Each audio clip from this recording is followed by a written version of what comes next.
Just give me 1 minute. We're gonna be starting now.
So I'm gonna skip a little bit the drawing part for it, like the graph, the graph of is it what the one for a bar? Is it the bar graph where you draw? Is very easy. We're gonna do it, but not now.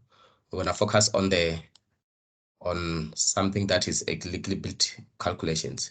So this one for drawing here the bar graph, everybody will be able. It's not even, and you are not going to draw these graphs. You just have to know how to interpret them when they are written there like this way. Like I will draw them properly, but not now. So now we're going to deal with the calculations part. So let's say you have a table. You can have a table. So in a table, you're gonna be given a data. So when you are given a data, you can be given numbers like you can be given as many numbers as possible. I'm gonna go to, this is your study guide. When you are given this number here, you will see that in these numbers, sorry, yes, okay, where is the table? So this is a frequency table, ne? So when you are given this number, you can start from a range of, maybe they are saying you must write a frequency table. You can write in terms of a range, maybe the range from in this table here, as you can see, the range between 13.5 to 24.5. So you check the number that belongs between 13, that's within 13.5 to 24.5. So if you check these numbers, if we go here, you will see that from 13.5 we have, I'm just going to highlight them with the colors. We have 19, it belongs between 13 to 24. And then if you keep going this number again, you go. We also have 14 there, and then you keep going again. You go until we're looking for the number in between what? 13.5 to 24.5. So you will see that after that, this 26 is not in the range. We can skip, and then we go 16 also is in the range. We're gonna highlight it, and then we go there, and you keep going there. We go. So we got one so far. We got 1, 2, 3. So which means there's a number that I didn't check. So let me recheck again.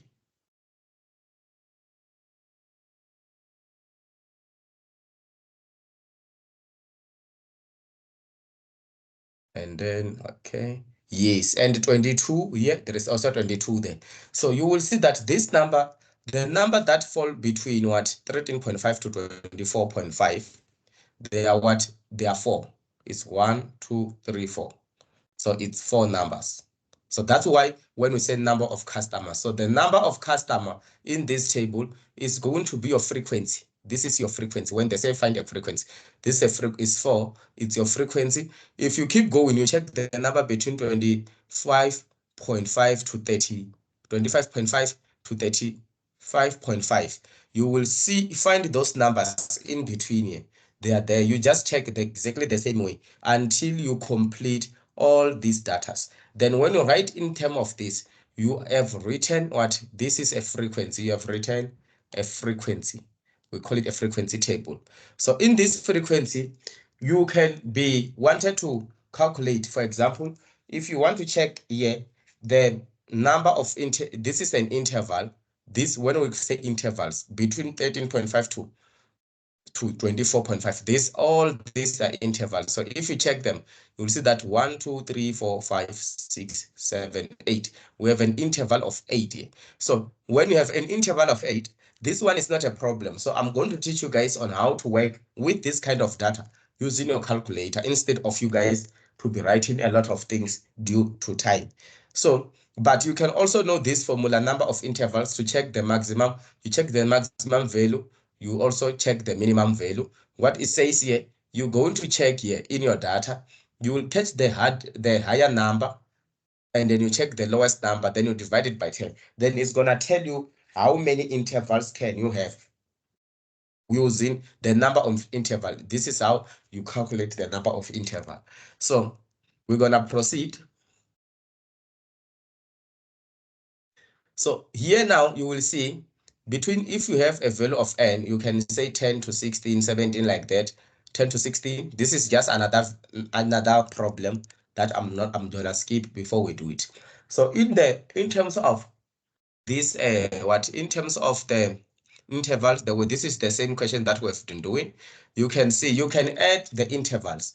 So when you add the intervals, you will see that when you add all this number up to here, you are going to get what? 80%. 80. So when you add 80, so if I want to know the percentage of 4, for example, I can say 4 over what? 4 over 80. Then I will know how much percent it have based on what? When we multiply by 100. So this is just a basic simple maths. Then you will know how much percentage it have only for 4. So if you want to know the percentage, maybe they say find the percentage of from what? All the data from 13.5 until 46.5. So 13.5 until 46.5. 46.5 is here. So which means you are going to add everything there, which is what? 4, 5, 9, and 11. So then when you add them, you divide by what? By 40, by 8. So you will see when we are doing a proper question. So this one here, I'm just showing you how it works with this frequency. So there is nothing much there that you must have a problem with. So drawing a graph is not a problem. Don't stress about that. So how you draw this graph, you saw that we had 13.5 to 24, up to 24 to 35 point something. So when you draw your graph, the first data that we have there, if you check, it was what? From 13.5 to 24, we have, how many? We have 4. And then from 24 to 35, we have 5, you see. So which means if I have to draw my data, it's going to go from what? Here is 4 here. Just that when you look at it, you might think it's 5. But if you draw a lines properly, straight lines, you will see that there is 4 there. It's 4. So you're gonna start here at, you write your line, it's gonna end at 4. Even 24, you draw a bar. Then after that, from 24 to 35, it was 5. Then you draw a bar up to, you underline it with 5. Then and so on. After that, we have 10. It was 9. You go to draw for the 9 one, and then so on. But they won't ask you to draw the bar. So it's not necessary for me to say I have to. You can learn it to draw the bar, but you won't have that question based on drawing the bar. But you must be able to interpret this bar. That's all that you need to be able to. So the relative frequency, I already spoke about it, how you calculate for relative frequency. It can calculate the proportion of distance for all the intervals of radial frequency table. Ne? So this one, you are calculating one by one. You can do that. You can see 25 over 80. You start by adding all the frequency there. Then each and every bar, you just say, if it's 25 like here, it's 25 over 80, 70, 17 over 80, you get this. So these are the what? Relative frequency. So when you calculate the relative frequency, this is how you do it. You just have to add first the frequency, then you divide. Then we're gonna proceed. So when you want to change to percentage, I explain it that you multiply by this answer by what? By 100. Then it's gonna take you to a percentage.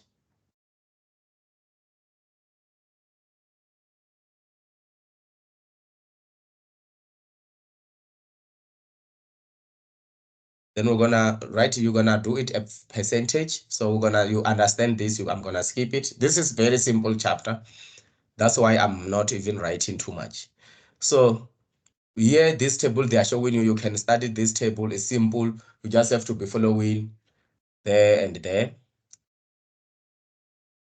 So maybe I can do this. They say what percentage of the customer got 80,000 kilo, what percent of the customer got 80,000 kilometer or more per set of tires. So in this activity, probably they are speaking based on this interval because we didn't really read much on this interval. So the customers that get 80% and more on the interval, we're going to check base, but this activity is not really, let me see what percentage of the customer got 80% kilometers or more per set of tires, 40 kilometers, 40%, okay, 40,000, okay, kilometers or less per what, or less set of the tires, okay? So now what you need to know, you must know just that already I know that, okay, if they are saying 80%, they are talking based on the what interval, because your interval here you can see is an interval of 13.5. So if this data here, if you check them, they will tell you that this data first, before we even go there, okay, how did you, okay, frequency table, they were not really specific if it's for based on, they are saying radial cases, but they were not even specific based on what, based on the information that they provided. So I cannot use those data there.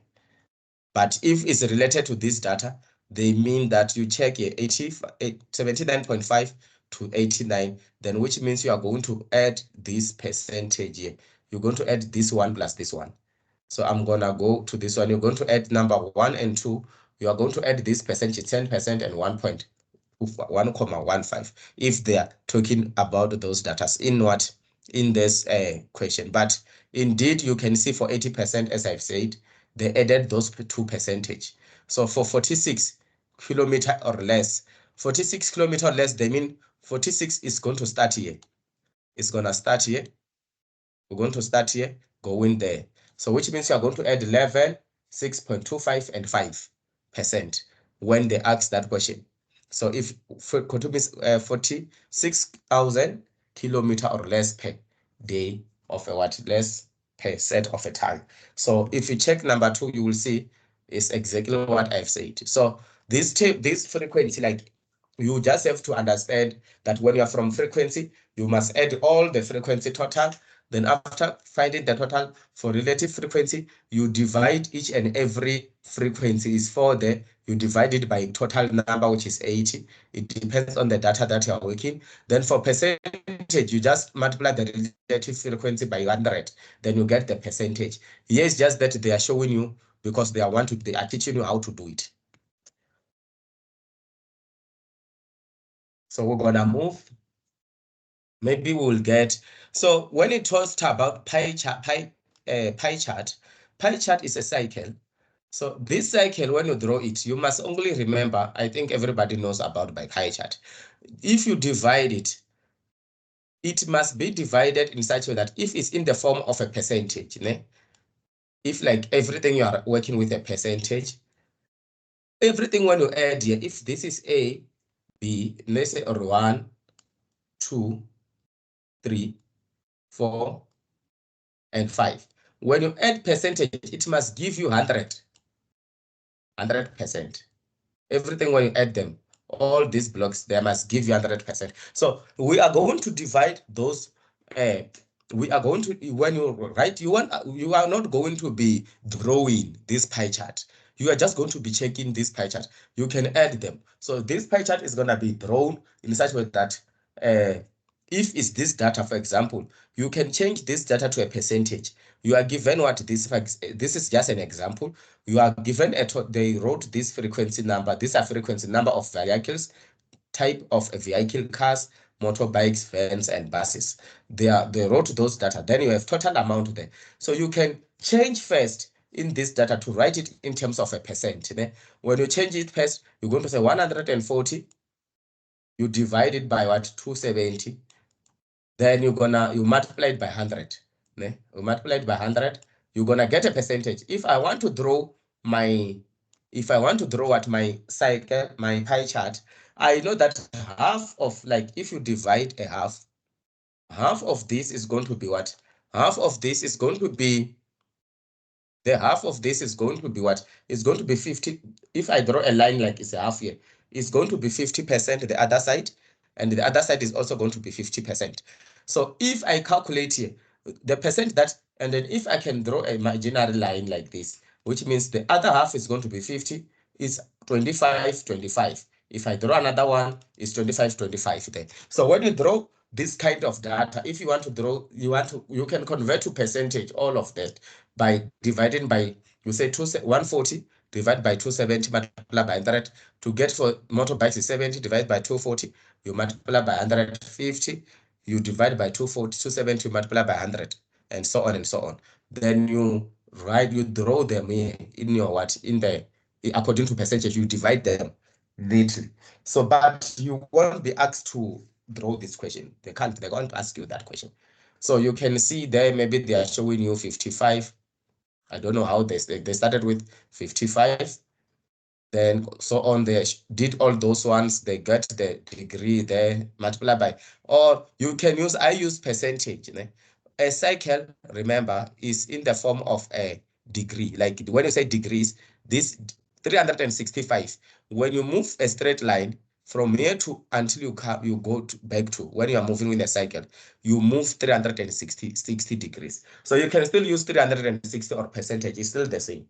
So it does not matter. So which means you must divide 300, and which means if you put like this, you must divide 360 by half. You will see that this is going to be 180. The other part is going to be what?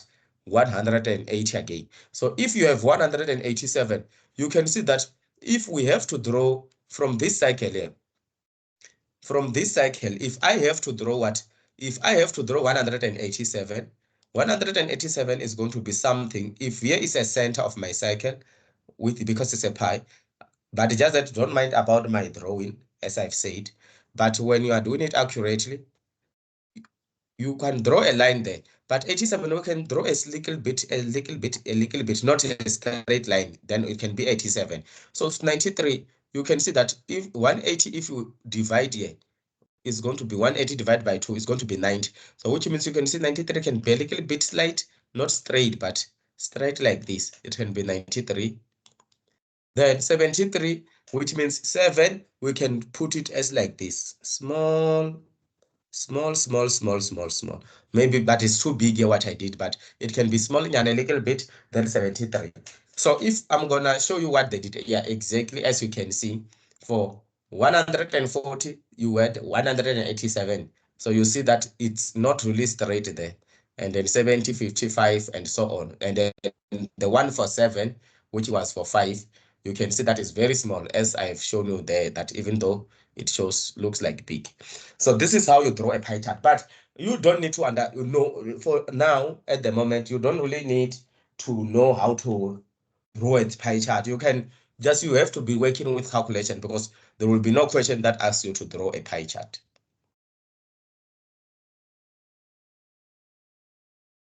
So after that, when you have understood this part, we did this one for 300, this is the one that we did before, for the degree, for the first one for the tires, whereby you are calculating the interval like that. You are just converting, they're just showing you how to calculate what the degree of so that if you want to change it to a pie chart, you just multiply by 360, but you can also multiply by 100. It works perfect in terms of percentage too. You can do like that, then you draw your pie chart and so on. So I'm gonna move them. So now when we move to accumulative frequency, you have a frequency. So we have 4 there in this one here.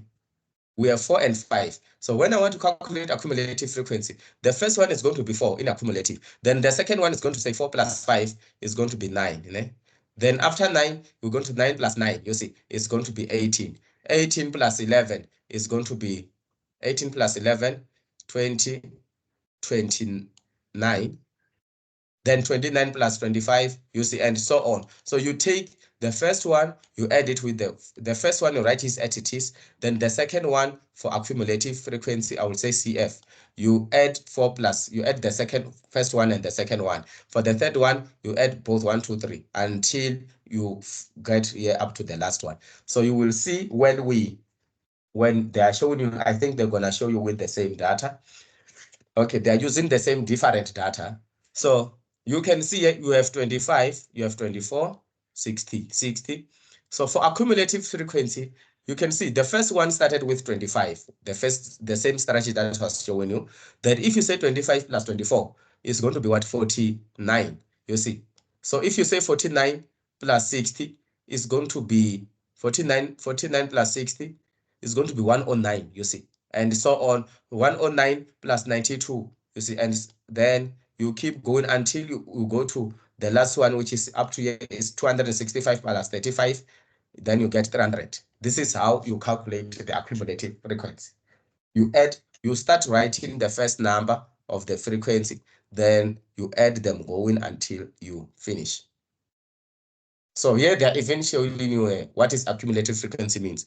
Accumulative frequency means added up, you see, 25 plus 24, and so on. 25 plus 24 plus all of that, exactly the same way that I was showing you guys. So this is how you calculate the accumulative frequency. Then we're gonna, I think, is there anyone maybe who have a question?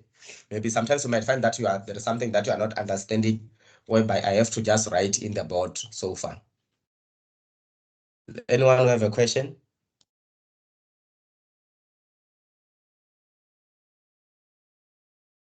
It looks like everyone is fine. We're gonna proceed. So when you calculate accumulative, you know the strategy.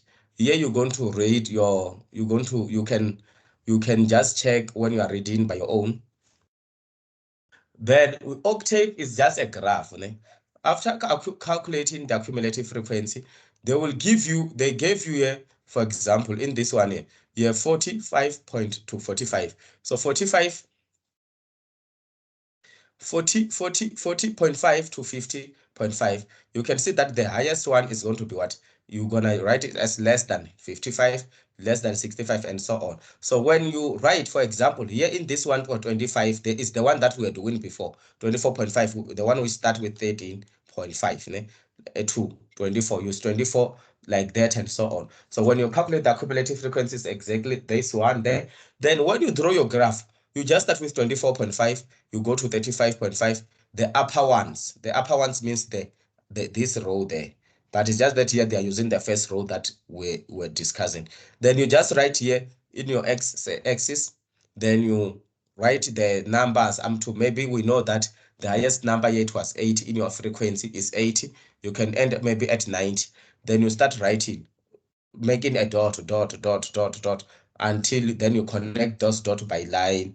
Then after that you have drawn your what? You have drawn your octave table.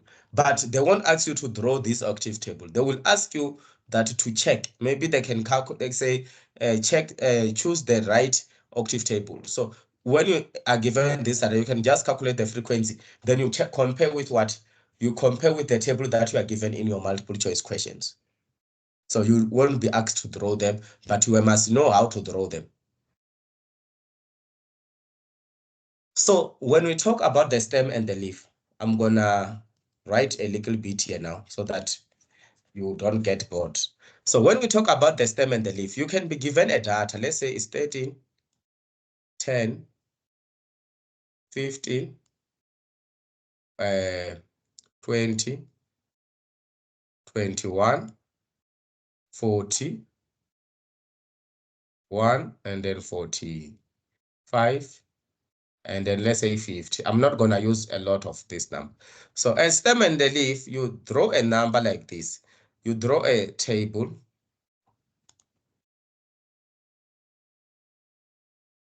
You draw a table. So when you draw a table,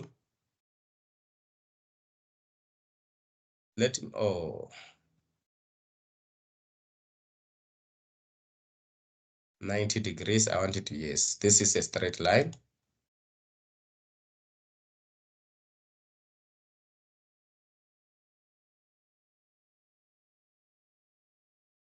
To be 0, okay, 0, 0.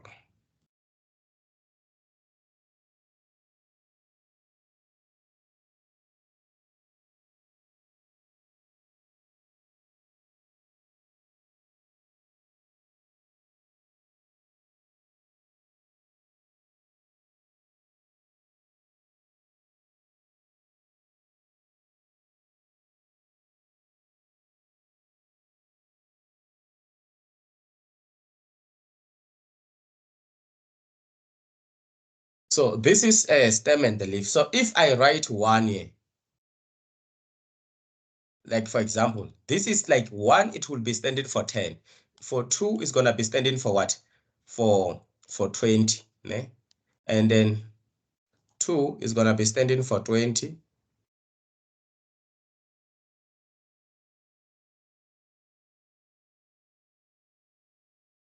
2 is gonna be standing for 20, 30, and then 4 is for 40, 5 is for 50, 60. So if I want to write, maybe if my data I didn't write 1, I don't have maybe 9, or 1, I could write 0 there. Let me just add 0 here so that you can see. Let's say we have 1 and 5. So when I write this for my data, when I'm grouping them, and then I check it, is there any number that I have? I'll find out I have 1. I'm gonna write 1 here. Like you can separate them with comma, or without comma, you write 5. We don't need a comma. For 10, it's like I have 10 here. There's a 13, 10, 15. Then I can say, okay, I'm going to start with 1, 0. 0 means 10. 1 and 0 is 10. Then for 13, I'm going to write 3. And then for 15, I'm going to write 5. Then for 20, I've already solved this one, and this one, this one, and this one. For 20, I have 20 and 21. I'm going to write 0 for 20. I'm going to write 1 for 21. For 30, I don't have 30. 40, I have 41, 45. I'm going to write 1 and what? And 5. And then for 50, I have 50. Yes, I have 0. It's only 1. But then we are concluded. This is a stem and a leaf. The other side here is a stem, and the other side is a leaf. That's what it means by stem and the leaf. So if we go to, let's open the study guide, the stem and the leaf, you can see the stem and the leaf. For example, I showed you with different datas. Datas, I mean these numbers. So you will see that number 1 here is for 13, you see, 14, like that. It means that is number 2, as you now you know, 22, 25, 25 again, 26, and 29. They are showing you nicely. 30, you have 30 there. 34, you see 40, you only have 42. That's how, exactly the same way I've explained in the board there. That's how you write, you calculate for what change a data or to group a data in the stem and the leaf. So you can go through this. It's very simple. So this is nice because of what? If you want to, if you have given something like this in the stem and the leaf, it's in the orderly, it's orderly. So if I want to, for example, I want to calculate a range. My range, I know that is the highest number. I can know that the last number is my highest, which is 42, is 42, minus the lowest number is going to be 13, you see. So if I want to calculate the mean, I just check, okay, how many number do I have? Yes, 1, 2, 3, 4, 5, 6. Will take 10. I want to find the position of my what? The median. Let's say I want to calculate the median. I say 10 plus 1 over what? Over 2, as we did it before. 10 plus 1 over 2 is 11 over 2. And 11 over 2 is 5.5. Is 5.5. So 5.5, I just come and read it. 1, 2, 3, 4, 5. 5 is here, which means 5.5 is here. Even if you read here, you will see that they are divided into 5. 1, 2, 3, 4, 5. 1, 2, 3, 4, 5. So now if I want to find my median, I know that, oh, my median is 26, 25 plus what? 25 plus 26, 26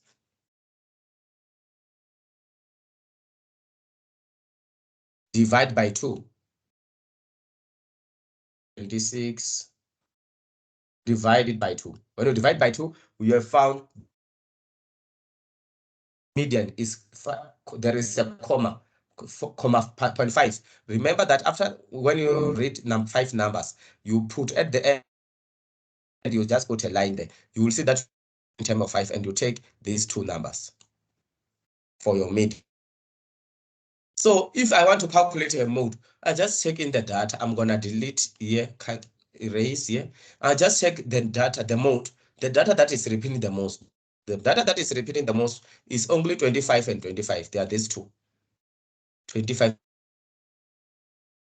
that they are repeating what the most. So which means I'm gonna check my data that are repeating the most, then 5 and 5. Then it's gonna be 25 and 25. So this is a stem and the leaf. Né? So if I want to find interquartile range is Q1. You remember we did a Q1 and Q3. The same way that the same procedure that I was doing, you showing you guys, the same procedure that I was showing you guys, you use the same process. There is no any different method. It's the same. It's just that the stem and the leaf is to group. So you see those data that I think this one is I think it's that data that we have been working with. They group it 19, 16, and then they are not really grouped in an ascending order, like in a ascending order or descending order, like they are mixed up. But you can see all this group, all these numbers, they are in same of 98 and 98 and 90. There is a frequency table. You can write how many number they are in 1 to in 10. For 10, between 10 to less than 19 is 3 numbers. Between 20 to 29, you see, is 3 numbers, and so on. So now when you have frequency table, you know how to conclude what, you know how to do accumulative frequency. You can do accumulative frequency, you can do relative frequency, you know what to do. You add all the numbers, and then you can also do what, draw the graphs, but you no need for you. So you can go through this. Then when you have done that relative, this what they are doing here is just stem. You don't really have to worry about this. They don't ask you, but you can check it out. It's still the same thing. They won't ask you too much. So now you have an exercises, guys. So remember, you are going to write this. You are going to be the one writing this. So what you must do, go to this exercise. Né? Try to do this exercise the same way. They say what, display the data in the form of a histogram. Try to, histogram is the what is the in the form of, it's in the form of a that the bar one, the one I was showing you like this way. Let me just draw in the board. Yeah, I can't write. I can only draw, yeah, like you see, something like this.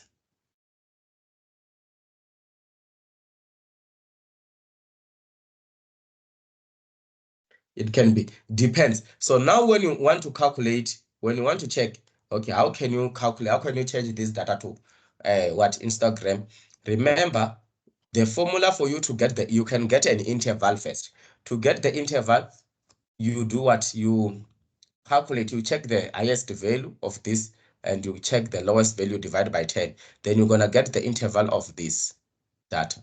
So you might find that the interval, it have to be what, maybe 5, like 30, 32, 35, I'm just saying, and so on. So you can do this question, you're gonna do it, you answer all these questions.